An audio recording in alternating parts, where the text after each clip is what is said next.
Сәлем достар, бүгінгі видеода біз сіздермен акцент туралы сөйлесеміз. Ағылшын акценттің түрлері, акценттен арылып керек пе, және қалай арылу керек оның техникалары туралы. Ағылшын тілінің бірнеше акценттері бар, британдық акцент. Like he absolutely loved it. But the funny thing is that you'd be talking to him and he'd be attached to the rig. Well, my oldest daughter became quite British sounding over the course of the year that I was here for Mary Poppins. And she was sort of saying things like bath and water. Американдық. I should have done it before I had a kid. Now it just feels like it would, if it went bad, I wouldn't feel bad. I wouldn't be. Do you know when you smell something and you've smelled it on a person before?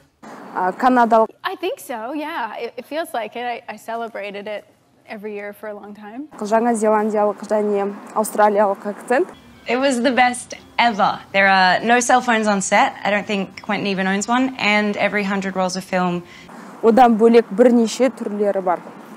Африкандық, үнді акценті. Myanmar had previously thought its population was 60 million people.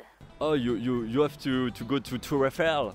Yeah, Eiffel Tower is very good place. I try with the language. I speak French at home.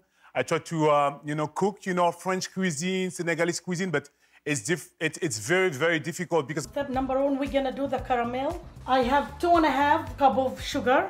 We almost did, but we didn't kill any goats, and then we went down and petted. You say petted the goat? You pet.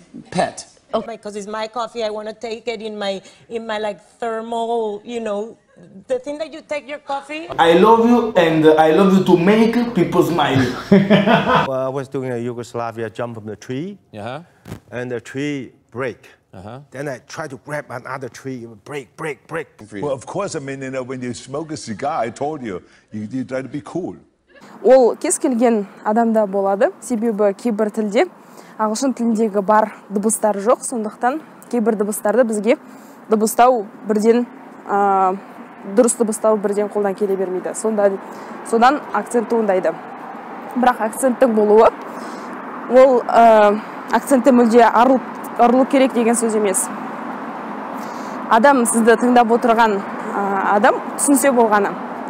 Бірақ тек сөздердегі дыбыстауда екпін және интонация дұрыс болу керек.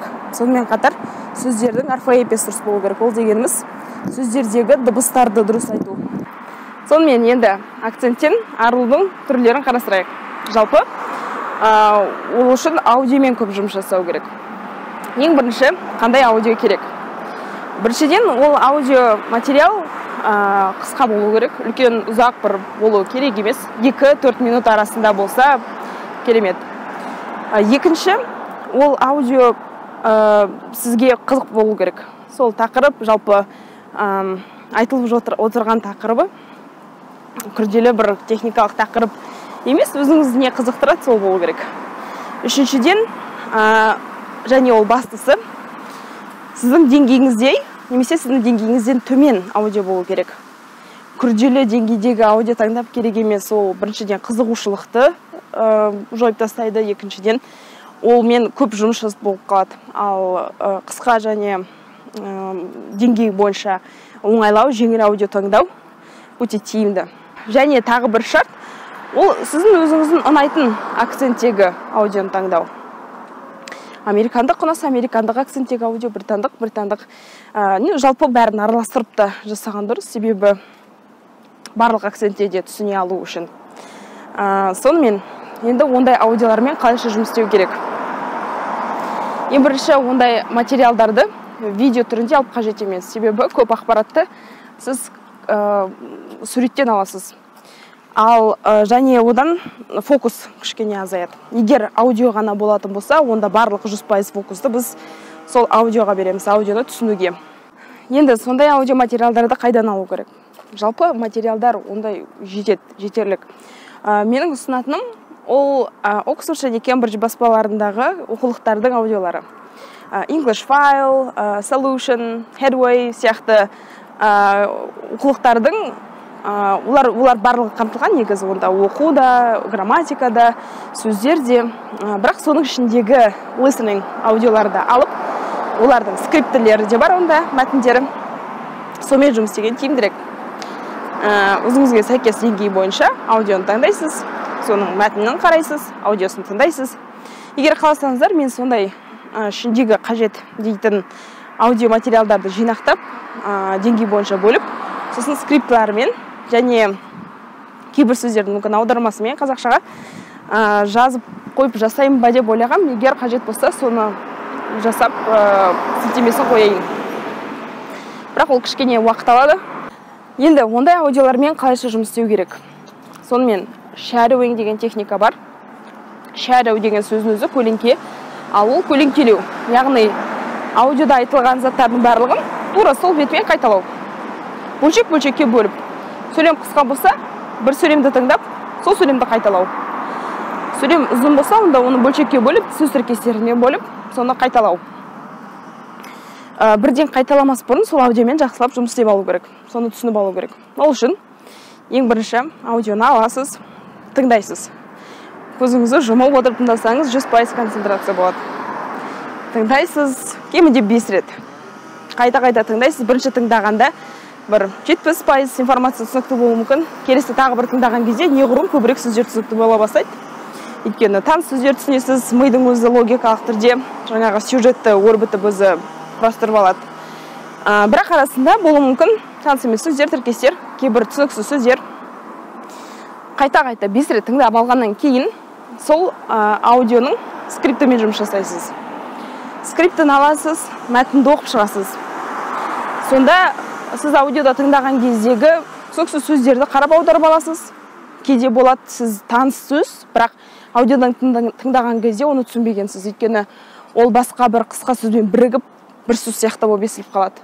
Ал аудиомен жұмыс істеген кезде сондай кейбір сөздердің дыбысталуына да тоқталасыз. Сөйтіп, аудио мәтінмен жақсылап, дұрыстап жұмыс істеп алғаннан кейін, барлығы түсінікті болғаннан кейін, мәтін 100% ол көже түсінікті болу керек. Себебі аудармасын қарап аласыз, оқылуын бәрін қарап аласыз. Соны қарап алғаннан кейін, енді мәтінді жауып қоясыз да, қайтадан аудио тыңдайсыз. Сонда барлығы 100% түсінікті болу керек. Міне осыдан кейін барып, shadowing жасайсыз. Жаңағылай тыңдайсыз, қайталайсыз, тыңдайсыз, қайталайсыз. Қалай айтады? Тұп-тура солай айтуға тырысу керек. Тіл бұралбаса да бұралдырдып, тіл шаршап қалады кейде қайталауға бастапқыда. Өйткені кейбір дыбыстар ондай бізде жоқ.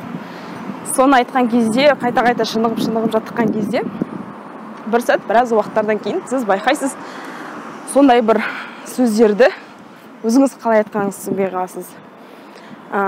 Себебі қайталағаннан кейін ол мүмкін бұлшық еттің еске сақтау қабілеті ма, әлде мидың бір жағында қалып қоя ма. Сондай сөздерді дыбысталудың барлығы өзіңіз де білмей қаласыз, қалай айтқаныңызды. Жалпы осы техника, осы орындау, ол тек акцентті жою және акцентті жақсартуда ғана емес, басқа бірнеше ағылшын скиллдарын жабады. Мысалы, сіз тыңдап отырып, listeningді жақсартасыз, тыңдауды. Одан бөлек сөздермен жұмыс істейсіз, демек сөзді қорды да арттырасыз. Одан бөлек сөздердің дыбысталуы, pronunciation, оны да жақсартасыз. Одан бөлек грамматикалық әртүрлі құрылымдарды қалай қолданғанын да байқайсыз. Сонда бір практика бірнеше скиллдарды қамтиды. Сондықтан осы практиканы неғұрлым жиірек орындауға тырысыңыздар. Бәрібір олай тиімді болады. Сіз байқайсыз осы техниканың тиімділігін, ағылшыныңыздың қалай жақсарғаны. Біраз мысалы бір айдан кейін, егер күнделікті жасап отыратын болсаңыз, сезіледі, байқалады. Сондықтан достар, осы бүгінгі бөлісетінім видео ұнаса, лайк, каналға тіркелмесеңіздер, каналға тіркеліңіздер және жаңа видеоларды жіберіп алмас үшін оңырша белгісін басып қойыңыздар. Келесі кездескенше. Бай!